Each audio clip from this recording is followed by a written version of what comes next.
Liam Smith says he might drag Chris Eubank Jr. down to 157 pounds for the rematch. Now, I'm not sure whether he's trolling or whether the contract actually allows for such a thing. If it's the latter, and he's being serious and intends to do that, then that makes the rematch completely inviable for Chris Eubank Jr. because he got smashed to bits at a full 160. So his punch resistance is not going to be better at 157, is it? It's going to be worse. His strength is going to be worse. His energy levels are going to be lower, and so on. So yeah, if Eubank Jr. did decide to take the immediate rematch, 157 can't happen. Obviously, Liam Smith is going to want certain things to be in his favor because he is now the A side going into any rematch. And again, that's, I have to assume, in the contract, and it sounds perfectly reasonable to me. But one thing I didn't touch on in previous videos about this fight is the way that your mindset,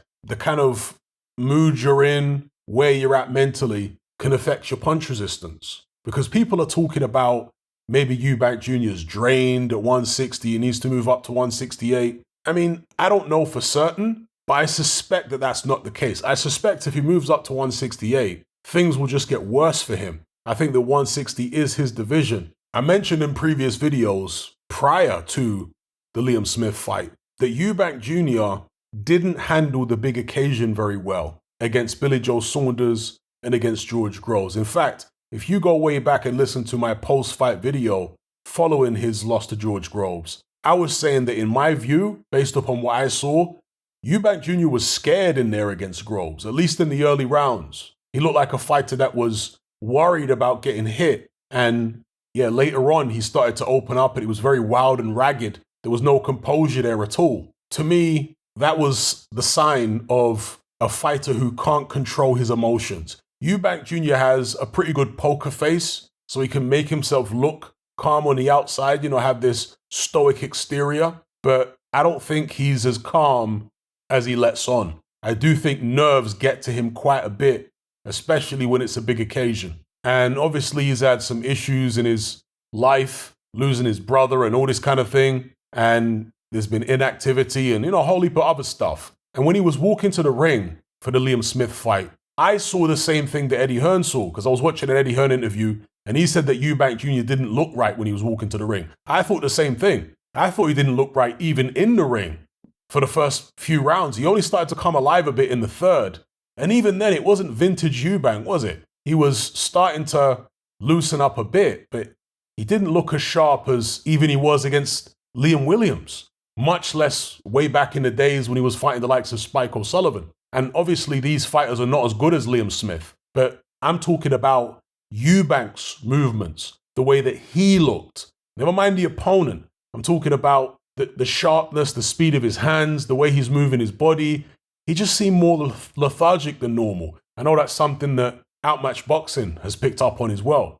Now, again, I'm not saying that if it had been the Eubank of old, he would have beaten Liam Smith. That's not what I'm saying. My main point is, it's possible. Again, I'm not saying that this is the case. I'm saying it's possible that he wasn't in the right frame of mind to be taking the kind of shots that Liam Smith hit him with. And again, people who have never boxed may not understand the way that punch resistance isn't purely a physical thing. There is a lot of psychology to it as well. And if you're just not in the right mind frame, you can be hurt more easily. Now, I don't think in this particular instance that would fully explain the apparent deterioration of Eubank Jr.'s ability to take a shot. I think that there is a physical component to it as well in this instance. But again, I'm open to the possibility that there was a mental component there, that maybe if he was in a different frame of mind, he would have been a bit more resilient. But who knows? All I do know is if he decides to take the immediate rematch, his mind is going to have to be 100% right. Because if it's not, then it's going to end even worse for him second time around. And in fact, I want to acknowledge Outmatch Boxing again for suggesting, as an alternative to the Liam Smith rematch, Eubank Jr. might want to consider fighting Kell Brook. Now, obviously, this depends on whether Kell Brook would want to fight Eubank Jr. He might prefer to fight the winner. But personally, I think both guys would do better fighting each other rather than fighting Liam Smith. I think Liam Smith beats the pair of them. And well, we know he beat Eubank Jr. first time around. Kell Brook did have that win over Amir Khan, but he's been out the ring a very long time. And I know he's sparred with Liam Smith back in the days.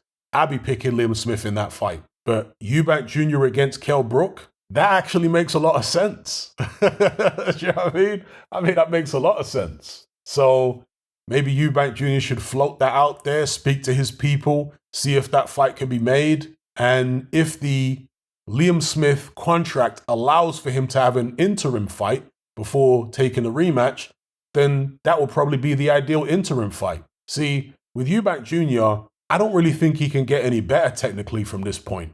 I think that Roy Jones has probably taught him as much as he can teach him, as much as Eubank's able to learn in terms of outside boxing. And Eubank learned a lot of other stuff with his previous trainers, you know, in terms of inside fighting and stuff like that. He just needs to improve his situational awareness and act accordingly. And in terms of what I mean by that specifically, go and watch my technical analysis video that I did for the Eubank Jr. Liam Smith fight. Anyway, I'll leave it there. Let me know what you guys think in the comments below regarding a potential rematch between Eubank Jr. and Liam Smith. If Liam Smith wants it to be at 157, do you still think Eubank should take it? I know there's a lot of people out there bringing up the old Prince Nassim meme, saying I think he should finish, he should retire. I think Dominic Ingle has even said that Eubank Jr. should retire. I mean, it's hard to say. It's not like he's taken a terrible shellacking his whole career. This isn't a Derek Chisora. He hasn't been in that many tough battles. But you don't know what's been going on in the gym, I guess. Look, there's many boxing fans out there who are of the mindset that if you can't succeed at world level and be the absolute best of the best, then you should retire, right? But I've never really had that mentality. I've always been of the mindset that as long as you're not getting seriously hurt on a regular basis and, you know, you're not taking too much punishment, then you should go on for as long as you enjoy it. It's once a fighter starts taking a lot of punishment, getting hurt all the time, knocked out regularly, that's when I start saying that, you know what, his loved ones, his friends, family, they need to gather around and get this guy to hang him up, or else he's not going to have a very healthy life in later life, let's just say that. So, yeah, with Eubank Jr., he isn't in that situation yet. So I'm personally not saying that he should retire. I think that the best thing for him, as I said earlier on, if he's not going to fight Liam Smith right away, try and get a fight with Kell Brook and see how that goes. Because that's still a fight that can generate money. And there is still, if he can sort out his situation and get some kind of due process and ruling, there is still the possibility of a Conor Benn fight.